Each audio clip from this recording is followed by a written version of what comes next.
les livres 1 et 2 des Chroniques. Bien que ce soit deux livres distincts dans nos Bibles, cette division n'existait pas à l'origine.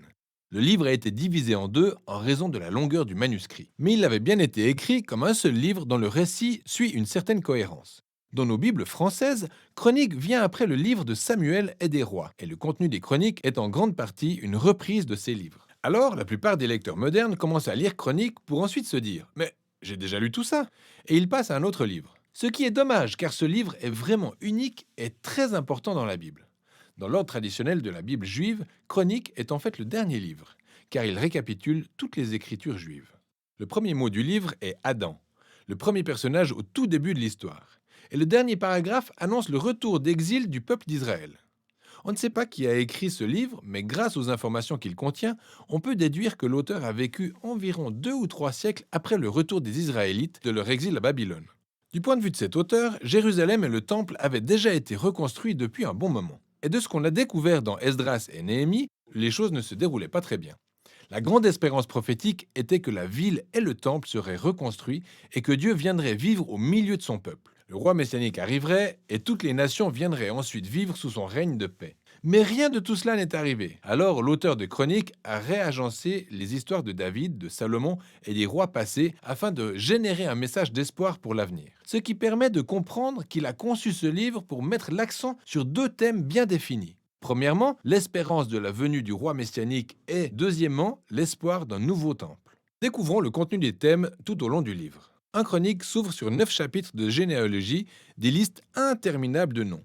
Au fil de votre lecture, vous pourrez trouver ça quelque peu ennuyeux et certainement à juste titre dans votre cas. Mais la réalité est qu'ils sont très importants.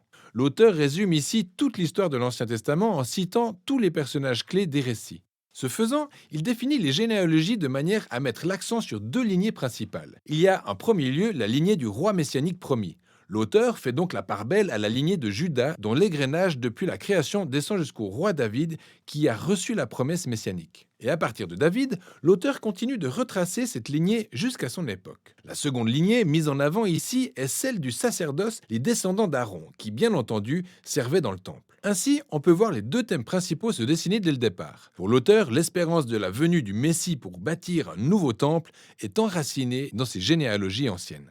Juste après ça, l'auteur passe au récit concernant David, dont la plupart, vous le remarquerez, sont issus du livre de Samuel, mais encore une fois, les différences sont très nettes. Tout d'abord, l'auteur exclut toutes les histoires négatives sur David, qui entachent sa réputation de faiblesse ou d'immoralité. Notamment celle où Saül persécute David et le traque dans le désert, ou encore l'adultère de David avec Bathsheba et l'assassinat de son mari. Aucune trace de tout ça, il ne reste que les histoires qui dépeignent David comme quelqu'un de bien. Et ce n'est pas tout, il y a aussi des détails supplémentaires que vous ne trouverez pas dans le livre de Samuel, montrant David sous un jour très favorable.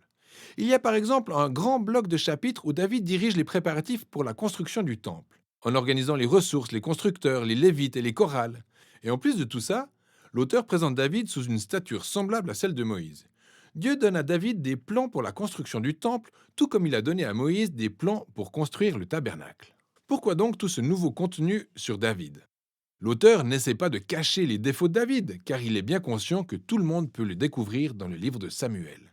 Il cherche plutôt à dépeindre David comme le roi idéal afin de faire de lui une première version de celui qui doit venir, une sorte de parallèle entre lui et le futur Messie issu de sa lignée. C'est très proche de la manière dont Jérémie et Ézéchiel décrivent la venue du Messie comme un nouveau David. L'histoire de la promesse d'alliance que Dieu a fait à David dans 1 Chronique 17 est bien plus claire ici, telle que racontée par cet auteur. En comparant cette histoire à celle équivalente dans 2 Samuel 7, vous verrez que l'auteur des Chroniques souligne que ni David, ni Salomon, ni aucun des rois de sa lignée n'était le roi messianique. Et lorsque le Messie viendra, il sera un roi à l'image de David.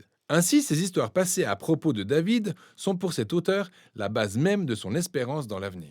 Après la mort de David, on passe à 2 chroniques, qui portent sur les rois ayant vécu à Jérusalem. Et encore une fois, il y a plusieurs points communs avec 1 et 2 rois, mais on relève aussi plusieurs différences marquantes. L'auteur a une fois de plus exclu toutes les histoires concernant les rois du nord d'Israël, pour se concentrer uniquement sur la lignée de David.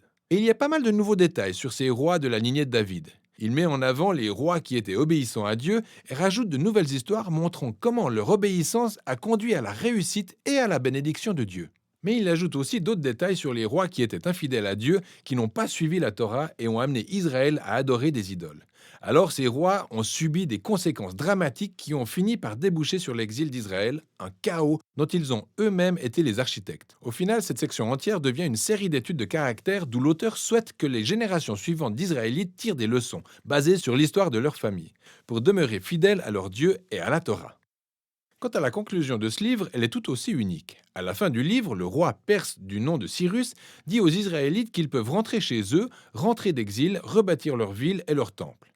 Il dit, et c'est la dernière ligne du livre, qui parmi vous fait partie de son peuple? Que l'Éternel son Dieu soit avec lui et qu'il y monte. Et c'est ainsi que le livre s'achève, sur une phrase incomplète. Il est clair que l'auteur est conscient du premier retour d'exil et des histoires d'Esdras et de Néhémie. Mais selon lui, l'espérance prophétique d'Israël n'avait pas encore été accomplie au travers de ces événements. Ce qui fait de cette fin incomplète un indice montrant que l'espérance de l'auteur concerne un autre retour d'exil. Celui au cours duquel le Messie viendra pour enfin rebâtir le temple et rétablir le peuple de Dieu. En résumé, le livre des Chroniques, le dernier livre des Écritures juives, se ferme en tournant nos regards vers l'avenir. Il appelle le peuple de Dieu à jeter un regard en arrière pour mieux aller de l'avant, car le passé est devenu une source d'espérance pour l'avenir. Chronique conclut l'Ancien Testament sous la forme d'un récit en quête de conclusion. Et voilà ce dont il est question dans ce livre.